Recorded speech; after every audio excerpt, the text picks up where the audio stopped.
Welcome to the BMX News Announcers Tower podcast. I'm Mike Carruth. The BMX movie RAD was released in 1986 and has since become one of the most classic of BMX movies and all of the so-called cult films. The movie stars Bill Allen as Crew Jones, an underdog local BMX racer.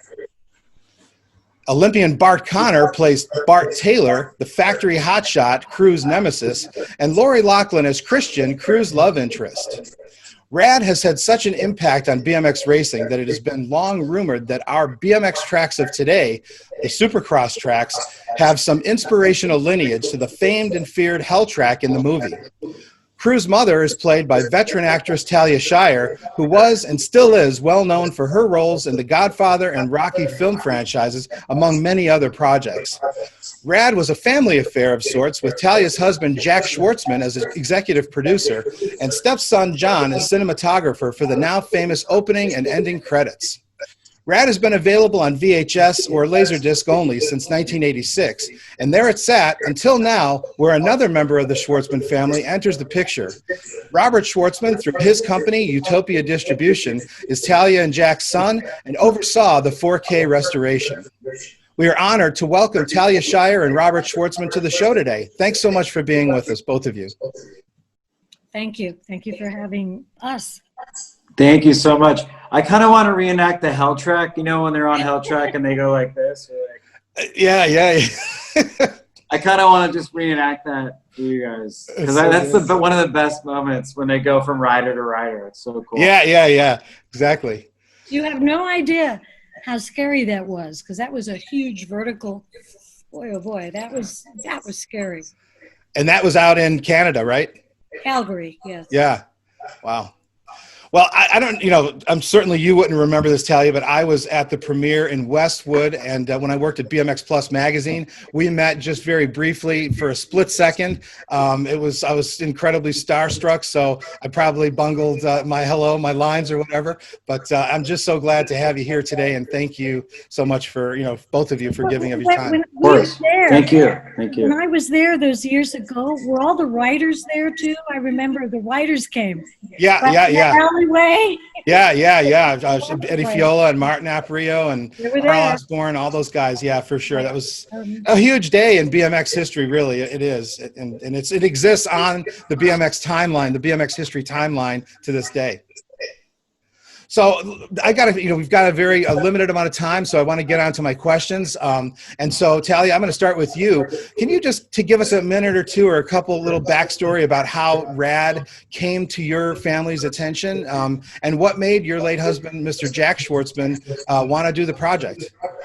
Well, Jack had done the last James Bond movie, Never Say Never Again, with Sean Connery, and that was a feat, I would say. And then he decided he would like to make, Jack was a wonderful man and a terrific father, and he wanted to make movies for young people. So he made The Children's Crusade, about a young man, Hyper Sapien, about a young man, and RAD. So he was very interested in empowering young people. And RAD really appealed to him because it was a story about a young kid who believed in himself. He was very pure, and he decided he was going to do this thing, and a town supports him. So RAD was a big deal for Jeff. That's so awesome. And did it come about as far as him finding out about it through the kind of Hollywood way, where you guys are like someone's at lunch and then overheard at the next table, or how did that happen? I don't know. I have to tell you, I didn't know about this project. Robert, do you know maybe how it could have? That's a good question. I was 3 years old when it was made, and so my relationship to the movie back then is obviously what you can imagine. My relationship to the movie now has changed a lot, which we can talk about later. Yeah. But from what I've heard about from one of the writers, Sam Bernard, who's very close to the project, and I've heard some details about how it was put together and how Hal came in and who was other actors who were up for certain roles. It's interesting to hear those stories. But no, I mean, I know that Schwartzman Pictures, or my dad's company, this was one of 3 films that he did at the same time. And RAD was unlike all the other projects, about the world of BMX. And no one had really done a movie about that world, especially in the US, like, you know, a company taking on this type of project. So it was very, I think, innovative at the time to spotlight this project and really run with it. Yeah, for sure. So like you just said, that actually leads right into my next question, which was, you know, to you, Robert, you were 3 years old when the film was released. So as you grew up and sort of, you know, became aware of what, you know, your family business was, so to speak, and what, you know, what the projects were you conscious of RAD as one of the films? And what did you know, and what did you think about it? Yeah, I mean, Utopia is a company I'm a co-founder in, and I'm very excited we get to champion, you know, putting films out, keeping films in theaters, and I'm really happy that, you know, we're celebrating really great movies. And RAD, you know, aside from Utopia, we've talked internally, like as a family, about how do we re-release this film and do it the right way. And really the right way means, you know, that we present it to fans so it looks the best and sounds the best and the artwork is true to what it was. And you don't just want to throw something out or jam it into the market. You want to do it right. So with a film from many years ago, you have to kind of find all the assets and put it back together, and it just takes time. Right. So, yeah. But it just, everything aligned nicely. I mean, Utopia is off and running, releasing movies, and here comes RAD, and it just makes sense that we get to help put it out. And I think it's the right, you know, it's the right people are in the mix with this re-release. Everybody's heart is in the right place. You know, everyone really respects the film. We're not just some company coming along trying to figure out a way to make money off it and put it out. We're trying to actually just do it right. And we're coming from a place of respect. I think that's really what it's all about with this film.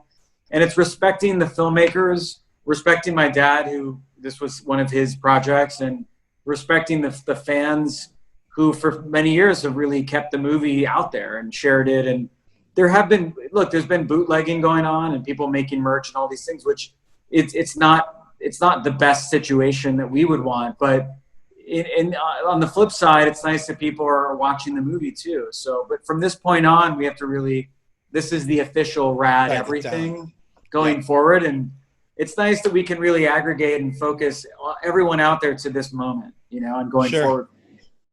So maybe this is more a question for you, Robert, but I have it listed to ask Talia this question. So, you know, obviously RAD was released in 1986, and for years it was available, as I noted in the intro, on VHS and Laserdisc only, until recently with this 4K restoration. So this is obviously a huge event for the BMX community and all RAD fans out there who are aching to show their kids and grandkids now the classic from their youth. But I'd be remiss if I didn't ask the question for BMXers everywhere: what took so long? Yeah, no, it's a really good question, and thank you for asking this question. I think, and it goes back to what I was just saying. But you know, it's really like any movie that came out a long time ago. There were a lot of companies that it touched along the way, so there's just a lot of understanding what went into certain, you know, distribution partners in the past. How do we go forward so it's clean and done right? I mean, that takes time to kind of gather all your materials. Luckily, we had assets stored in temperature environments that really protect film, and because this is like physical media, right? So we had to like get it up on its feet. We worked with Photochem, which is a great post-production house. They were really supportive because they're fans of RAD as well, so they were happy they got to do the, you know, recoloring it. And the footage we scanned had never been scanned before, what we actually had our hands on. So it was very clean, but they do something called dust busting, which is a fun term, but it is what it sounds like. It's cleaning every little shot where there's a scratch or dust on it. Wow. It's just tedious. It takes time. And not everyone, you know, it's like if you're doing it, you know, you got to do it right after all this time. And there was never a 5.1 mix for it. It was only mixed as a left-right mix. It was a stereo mix. So we had to reassemble all the reels and rebuild the mix from all dialogue, effects, and music. Wow. So, and then once you have all your assets, then you begin the rollout campaign, right? So you have to set dates, get partners. We had South by Southwest lined up for 2020, which is a shame we couldn't go there. The DVD partner came on board. Now we have our video on demand partners in place. It all takes time. So Sure. But you know, Michael, if I just may say something, I think whenever there is death or loss, estates get complicated. So every time I would go to one of the partners in terms of distribution things that Jack had, there was regime change, you know. And I mean, I had to tell you, there really is. It's tough being a widow. So you go and you say, well, sure, you could do what you want. And then the next person says, oh, we want to revisit that. But finally you stay with it and you protect it, and we have loved it all these years. So I'm incredibly grateful to Robert to revisit it and, you know, and say, wait a minute, we're just going to go forward. Gosh, good for you. That's so great. I mean, that's a great story. It is. Yeah. Yeah. So, Talia, the next question is for you. Your niece is Sofia Coppola, who was married to Spike Jonze, and Spike has deep ties to BMX early in his career as a key member of the Freestylin' magazine staff. Obviously went on to great things in his career with more to come. Did RAD ever come up when you first met Spike? I'm picturing like a wonderful Thanksgiving, lots of great food and Coppola wine. We all come on our bikes and our BMX bikes. Yeah. We didn't sit at the table. We sat on our bike at the table. Robert can answer that, I think, more than. Yeah, no. Also, Spike has always been very supportive of RAD. He loves the movie. He, as you said, like as you can imagine, like from his time in BMX, then into directing, like that movie left a big mark on him. And the fact that it was a movie we were so close to as a family was obviously very exciting to him. During this re-release, I've told him all about it, and he was going to be at South by Southwest. So, yeah, I mean, it's of course, like, I mean, he's an incredible filmmaker and a force within that world. Obviously, skateboarding is a big, you know, part of that whole Jackass world as well. So, yeah, I mean, he loves the movie, and we're happy that he gets to also be a part of this journey with us. But really, what I'm looking for is like when you guys first met him. I mean, did y'all know that he, you know, I mean, was there a moment where it was like, hey, there you are. Hey, there you are. I mean, it's like, I met Spike when I was like 12 years old. So at that time, I mean, I don't know exactly if he brought RAD up, but I know as I grew up, because he was around in my life since that time. Sure. He's always been very, like 2 thumbs up for RAD, and, you know, his support is really obvious to all of us because he was young when that movie came out. So, and that movie defined a lot of riders' like lives. Like it got people into the lifestyle. And into it as an Olympic, because when Jack and I did, it was not an Olympic. It wasn't an Olympic sport, and it became that. And in many ways, RAD, sometimes the gods step in and delay something, but I think it helped to preserve it in its purity, you know, and in its force, rather than Robert was always scared. You know, you could lose a film too by saying somebody else wants to do it, and then it dies along their way. At least it stayed inside of our family. Indeed. Yeah, that's awesome. So this film will be made available by multiple channels next month, and actually now I think the DVD and Blu-ray are on the market and available for purchase. Tell us, if you would, Robert, where will the audience be able to find it, and you know what are the numbers, the costs involved, and stuff like that? Yeah. So the movie was going to make a theatrical release this year, actually in May, which we passed. It was going to be in theaters. So we've postponed the theatrical to hopefully it comes back next spring. So we're waiting, like everyone is waiting for everything. But we felt like, you know, the DVD was coming out. We have to stick with the plan, and this movie has to come out this year on video on demand. So even if someone doesn't order a DVD, which is fine, you can rent the movie starting July 10th.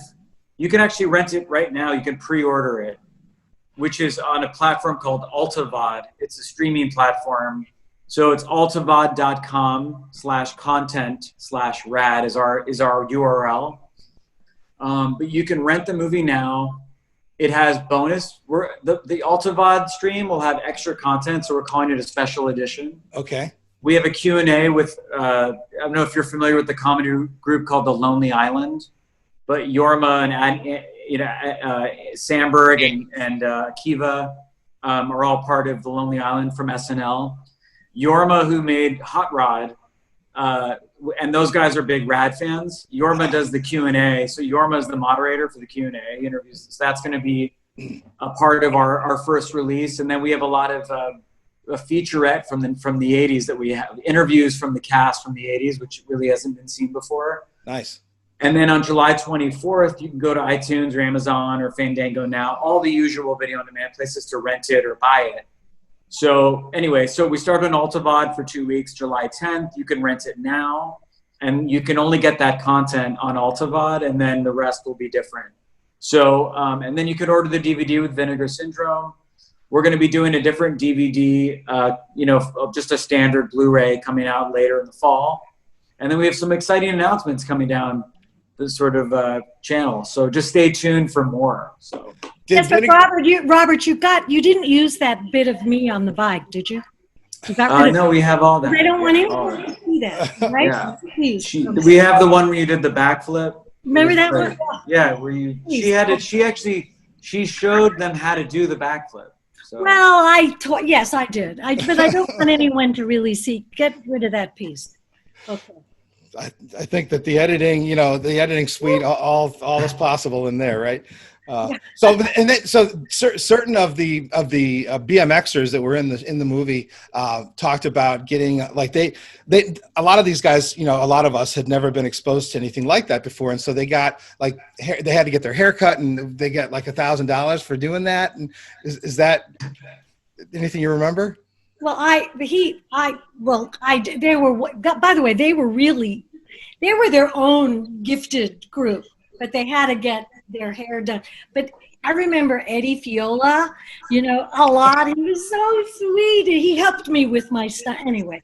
But he was, these were talented guys. These were focused, devoted guys. And Jack, we went all over with them. We went down to San Diego. We did stunts down there.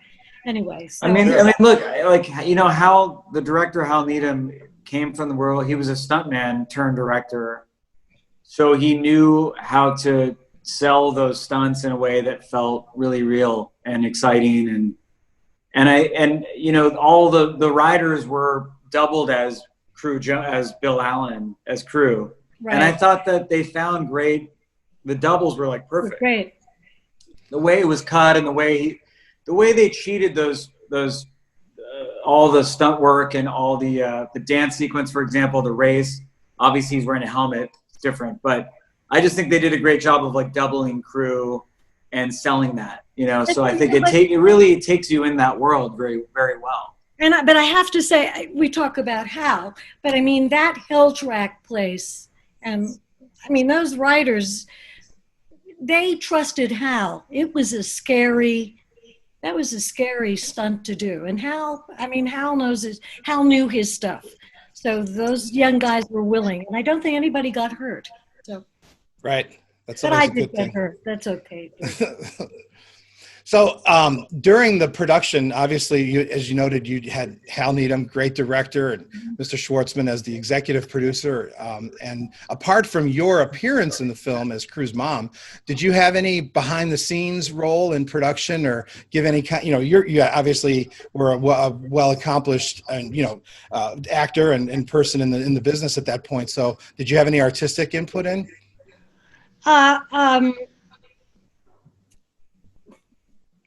Our other movie was about to shoot up there as well, Hypersapien. So we had two movies at the same time.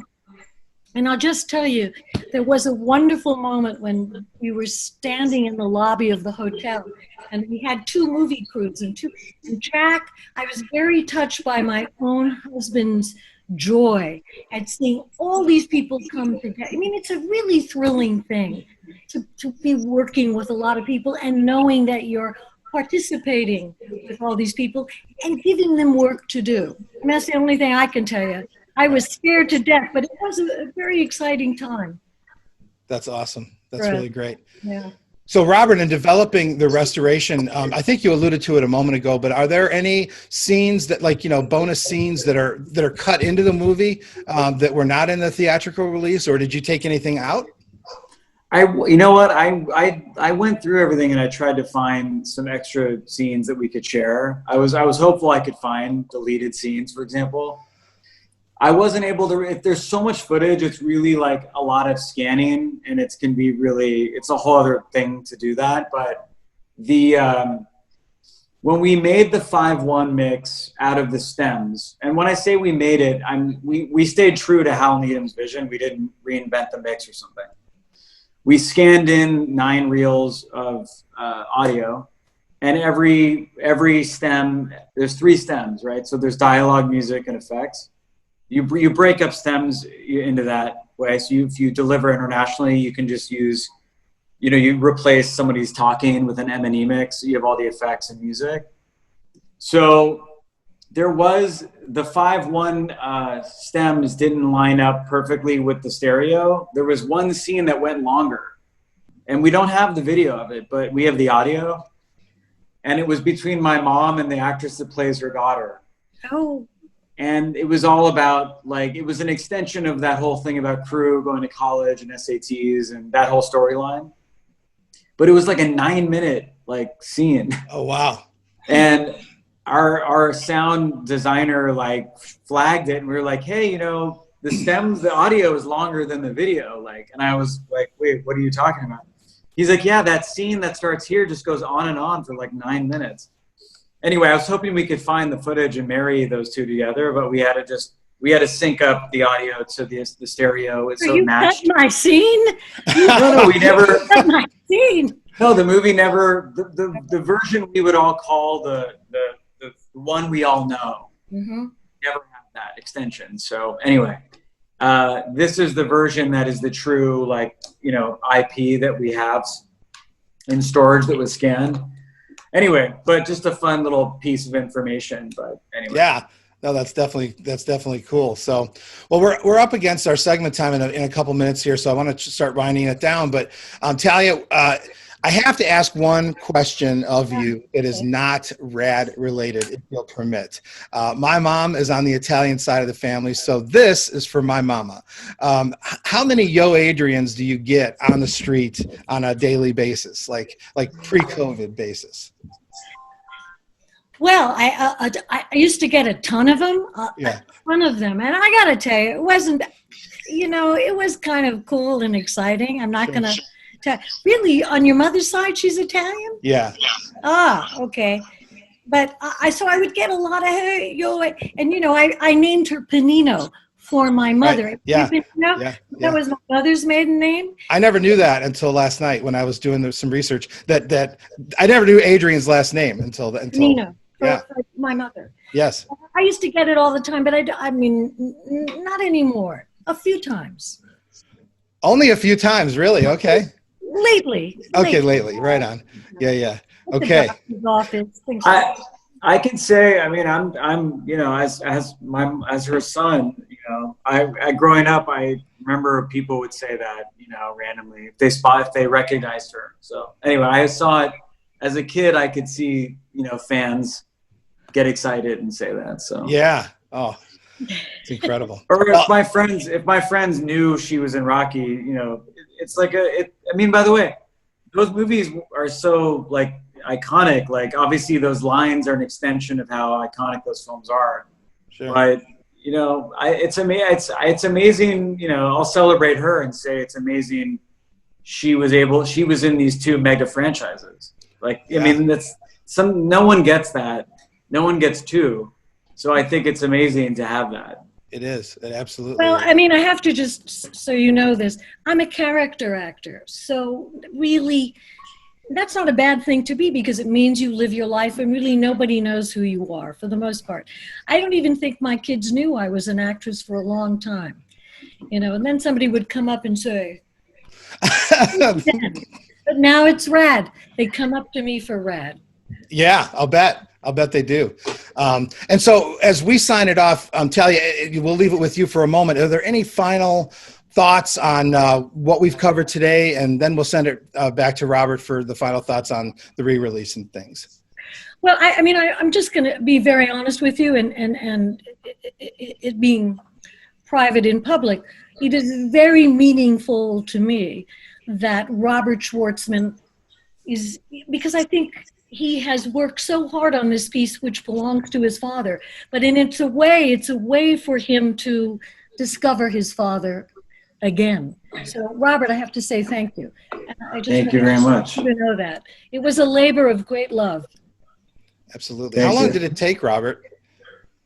To the scan, it's hard to even put a amount of time on it because it was over a couple of years of time. So sure. But it took time, but it's exciting. I mean, I don't care. I mean, by the way, I'm not with this project. It's no one's running the clock. I mean, we just want it to come out when it's ready, and we would go back and tweak as much as we had to make sure it was the best it could be. By the way, I'm always finding things that I'm critical. Like I wish there was a little, that sound, we should have ducked it a little bit. It's hard for any filmmaker to let go of something, or in this case, we're on the distribution side, really, that's the relationship, but I'm trying to do right by the people who came before and made this movie, and they're not around to do this. So I'm trying to help with this process. Anyway, but there's always something to be critical about, but I think, this really is, I would say, the best version that I think we could all have at this time. And very, very, very meaningful. Let me just thank you, Robert. Thank you for doing this. Of course. Absolutely. You're welcome. Do you guys live in separate parts of the country now? Are you in West Coast? We're SoCal. Okay. All right. We're Southern California people. Yeah. And by the way, they did shoot, as you said in the beginning, the closing credits of RAD when they're doing all the tricks. It's in Southern California. So yeah, that was awesome. we're awesome. So as we close it out, Robert, I mean, you did just to give some thoughts, but any final thoughts that the audience can use on the compelling them to the re-release or anything else that. The movie's coming out in July. It's really exciting. Go to altavad.com, find RAD, rent it. We're very excited to bring it back. And thank you, everybody, for being so patient and being supportive. Thank you, the BMX community, for those guys. Yeah. For all the talent everybody has, and incredible skills that we get to feature in 1986. But now there's a whole new world out there. So it's exciting to share this movie with the new generation. We hope people have heard about it. We hope people talk about it. It's all word of mouth. It's a total grassroots, ground up campaign, and we hope people talk about it. So thank you for having us on your show. Thank you, Michael. Thank you so much. And with that, we're out of time for this episode. Maybe we can count on you guys coming back some other time, and we'll shoot it again, just hanging out. But for Talia Shire and Robert Schwartzman, I'm Mike Carruth. Thanks so much for being with us today, and we'll catch you next time.